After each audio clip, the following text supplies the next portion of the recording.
ಈ ಒಂದು ಆಂಜನೇಯನ ಸ್ತೋತ್ರವನ್ನು ಬಳಸ್ಕೊಂಡು ಈ ಒಂದು ಪರಿಹಾರವನ್ನು ಮಾಡ್ಕೊಳ್ತಾ ಬರೋದ್ರಿಂದ ನಿಮ್ಮ ಜೀವನದಲ್ಲಿ ಸಂಪತ್ತು ಅನ್ನೋದು ಹೆಚ್ಚುತ್ತಾ ಹೋಗುತ್ತೆ. ಹಾಗೆ ಯಾವುದೇ ಒಂದು ಗ್ರಹಗಳ ದೋಷಗಳಿದ್ರೂ ಕೂಡ ಆ ಒಂದು ಗ್ರಹಗಳ ದೋಷಗಳಿಂದ ನಾವು ಸ್ವಲ್ಪ ಮಟ್ಟಿಗಾದರೂ ಚೇತರಿಸ್ಕೊಳ್ಳೋದಕ್ಕೆ ಸಹಾಯ ಮಾಡುತ್ತೆ ಅಂತಲೇ ಹೇಳಬಹುದು. ಆ ಒಂದು ಪರಿಹಾರ ಯಾವುದು, ಹಾಗೆ ಆ ಒಂದು ಮಂತ್ರ ಯಾವುದು, ಅದನ್ನು ಹೇಗೆ ಯಾವಾಗ ಮಾಡಬೇಕು, ಮಂತ್ರವನ್ನು ಹೇಗೆ ಪಠಿಸಬೇಕು, ಹಾಗೆ ಆ ಪರಿಹಾರವನ್ನು ಹೇಗೆ ಮಾಡಬೇಕು, ಅದಕ್ಕಿರುವಂಥ ನಿಯಮಗಳೇನು ಎಲ್ಲವನ್ನೂ ಕೂಡ ಸಂಪೂರ್ಣವಾಗಿ ಈ ಒಂದು ವಿಡಿಯೋ ಮೂಲಕನೇ ನಿಮಗೆ ತಿಳಿಸ್ಕೊಡ್ತಾ ಇದ್ದೀನಿ. ವಿಡಿಯೋವನ್ನು ಎಲ್ಲೂ ಕೂಡ ಸ್ಕಿಪ್ ಮಾಡದೆ ನೋಡೋದ್ರಿಂದ ಇದ್ರ ಬಗ್ಗೆ ಸಂಪೂರ್ಣವಾದ ಮಾಹಿತಿಯನ್ನು ನೀವು ಪಡ್ಕೋಬಹುದಾಗಿರುತ್ತೆ. ಹಾಗೆ ವಿಡಿಯೋ ಇಷ್ಟ ಆಯಿತು ಅಂದರೆ ಲೈಕ್ ಮಾಡಿ. ಇದರ ಅವಶ್ಯಕತೆ ಯಾರಿಗಿರುತ್ತೆ ಅವರಿಗೆ ಈ ವಿಡಿಯೋನ ಶೇರ್ ಮಾಡಿ ಅಂತಲೇ ಹೇಳ್ತೀನಿ.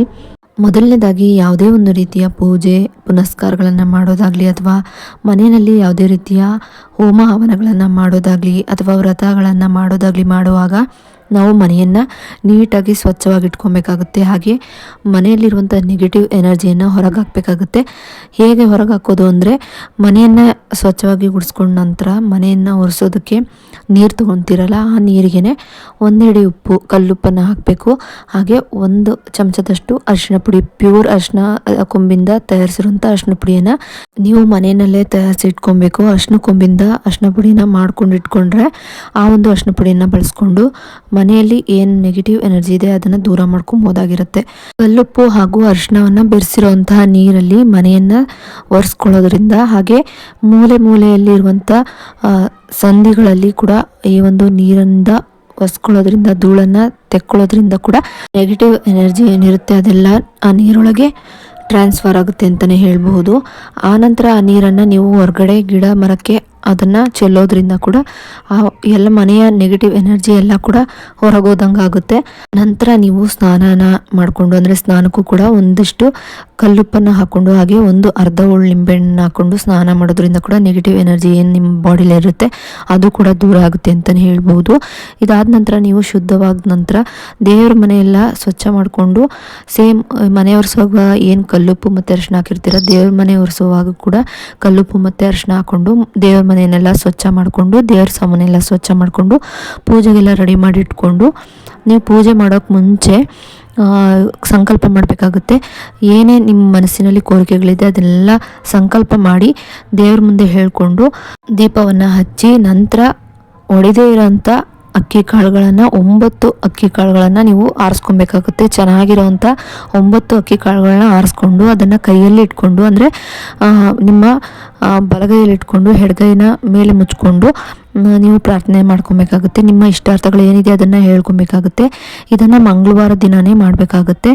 ಹಾಗೆ ಈ ಒಂದು ಶ್ಲೋಕವನ್ನು ಹೇಳಿಕೊಂಡು ಆ ಒಂದು ಅಕ್ಷತೆಯನ್ನು ನಿಮ್ಮ ಮನಸ್ಸಿನಲ್ಲಿ ಏನು ಕೋರಿಕೆ ಇರುತ್ತೆ ಆ ಕೋರಿಕೆಗಳನ್ನು ಹೇಳಿಕೊಂಡು, ನಂತರ ಅಕ್ಷತೆಯನ್ನು ನಿಮ್ಮ ಮನೆಯಲ್ಲಿ ಆಂಜನೇಯ ಸ್ವಾಮಿ ಫೋಟೋ ಇದ್ದರೆ ಅದ್ರ ಕೆಳಗೆ ಹಾಕ್ಬೋದು, ಅಥವಾ ಒಂದು ದೀಪವನ್ನೇ ಹಚ್ಚಿಟ್ಟು ಅದನ್ನೇ ಆಂಜನೇಯ ಸ್ವಾಮಿ ಅಂತ ನೀವು ಅಂದ್ಕೊಂಡು ಅದೇ ದೀಪಕ್ಕೆ, ಆ ದೀಪದ ಮುಂದೆ ನೀವು 9 ಅಕ್ಕಿ ಕಾಳುಗಳನ್ನು ಹಾಕಿ ನಂತರ ಈ ಒಂದು ಶ್ಲೋಕವನ್ನು ಹೇಳ್ಕೊಬೇಕಾಗುತ್ತೆ. ಓಂ ಹ್ರೀಂ ಶ್ರೀಂ ಕ್ಲೀಂ ಶ್ರೀಂ ಐಂ ಹ್ರೀಂ ವಾಯುಪುತ್ರಾಯ ರಾಮಕಾರ್ಯ ದುರಂಧರಾಯ ಅಭೀಷ್ಟಂ ಯಾಚ ಯಾಚ ಸ್ವಾಹ. ಓಂ ಹ್ರೀಂ ಶ್ರೀಂ ಕ್ಲೀಂ ಶ್ರೀಂ ಐಂ ಹ್ರೀಂ ವಾಯುಪುತ್ರಾಯ ರಾಮಕಾರ್ಯ ದುರಂಧರಾಯ ಅಭೀಷ್ಟಂ ಯಾಚ ಯಾಚ ಸ್ವಾಹ. ಓಂ ಹ್ರೀಂ ಶ್ರೀಂ ಕ್ಲೀಂ ಶ್ರೀಂ ಐಂ ಹ್ರೀಂ ವಾಯುಪುತ್ರಾಯ ರಾಮಕಾರ್ಯ ದುರಂಧರಾಯ ಅಭೀಷ್ಟಂ ಯಾಚ ಯಾಚ ಸ್ವಾಹ. ಈ ರೀತಿಯಾಗಿ 108 ಬಾರಿ ಈ ಒಂದು ಶ್ಲೋಕವನ್ನು ಹೇಳ್ಕೊಂಡ ನಂತರ ನೀವು ದೇವರಿಗೆ ನೈವೇದ್ಯವನ್ನು ಅರ್ಪಿಸ್ಬೋದು. 2 ಬಾಳೆಹಣ್ಣಾದರೂ ನೀವು ನೈವೇದ್ಯವಾಗಿ ಅರ್ಪಣೆ ಮಾಡಬಹುದು, ಅಥವಾ ನೀವು ಮನೆಯಲ್ಲಿ ಯಾವುದಾದ್ರೂ ಬೆಲ್ಲದನ್ನು ಅಥವಾ ಏನಾದರೂ ಅವಲಕ್ಕಿಯಿಂದ ಮಾಡಿರುವಂತಹ ಪ್ರಸಾದವನ್ನಾದರೂ ಕೂಡ ನೀವು ನೈವೇದ್ಯಕ್ಕಾಗಿ ಇಡ್ಬೋದಾಗಿರುತ್ತೆ. ಈ ರೀತಿಯಾಗಿ ಮಾಡ್ಕೊಳ್ತಾ ಬರೋದ್ರಿಂದ ನಿಮ್ಮ ಜೀವನದಲ್ಲಿ ಹಣಕಾಸಿನ ತೊಂದರೆಗಳಿದ್ರೂ ಕೂಡ ದೂರ ಆಗುತ್ತೆ, ಸಂಪತ್ತು ಹರಿದು ಬರುತ್ತೆ, ಗ್ರಹದೋಷಗಳಿದ್ರೂ ಕೂಡ ದೂರ ಆಗಿ ತಕ್ಕ ಮಟ್ಟಿಗೆ ನಿಮಗೆ ಮನಸ್ಸಿಗೆ ಶಾಂತಿ ಅನ್ನೋದು ಸಿಗುತ್ತೆ. ನಿಮ್ಮ ಜೀವನದಲ್ಲಿ ತಕ್ಕ ಮಟ್ಟಿಗೆ ಅನ್ನೋದು ಒಳ್ಳೇದು ನಡೆಯುತ್ತೆ ಅಂತಲೇ ಹೇಳ್ಬೋದು. ಇನ್ನು ಈ ವಿಡಿಯೋ ಏನಾದರೂ ಇಷ್ಟ ಆಯಿತು ಅಂದರೆ ಲೈಕ್ ಮಾಡಿ, ಶೇರ್ ಮಾಡಿ, ಕಮೆಂಟ್ ಮಾಡಿ. ನನ್ನ ಗೀತಾಜಿ ವ್ಲಾಗ್ಸ್ ಚಾನಲ್ನ ಸಬ್ಸ್ಕ್ರೈಬ್ ಮಾಡ್ಕೊಂಡು ವಿಡಿಯೋ ನೋಡಿ. ಸಬ್ಸ್ಕ್ರೈಬ್ ಪಕ್ಕ ಬೆಲ್ ಐಕನ್ ಬಟನ್ ಇರುತ್ತೆ, ಅಲ್ಲಿ ಆಲ್ ಆಪ್ಷನ್ ಮೇಲೆ ಕ್ಲಿಕ್ ಮಾಡಿದ್ರೆ ನಾನು ಯಾವುದೇ ರೀತಿ ವಿಡಿಯೋ ಮಾಡಿ ಅಪ್ಲೋಡ್ ಮಾಡಿದ್ರು ನಿಮಗೆ ನೋಟಿಫಿಕೇಶನ್ ಮೂಲಕ ಮೊದಲು ತಲುಪುತ್ತೆ. ವಿಡಿಯೋ ನೋಡಿದ್ದಕ್ಕಾಗಿ ಥ್ಯಾಂಕ್ ಯು ಫಾರ್ ವಾಚಿಂಗ್.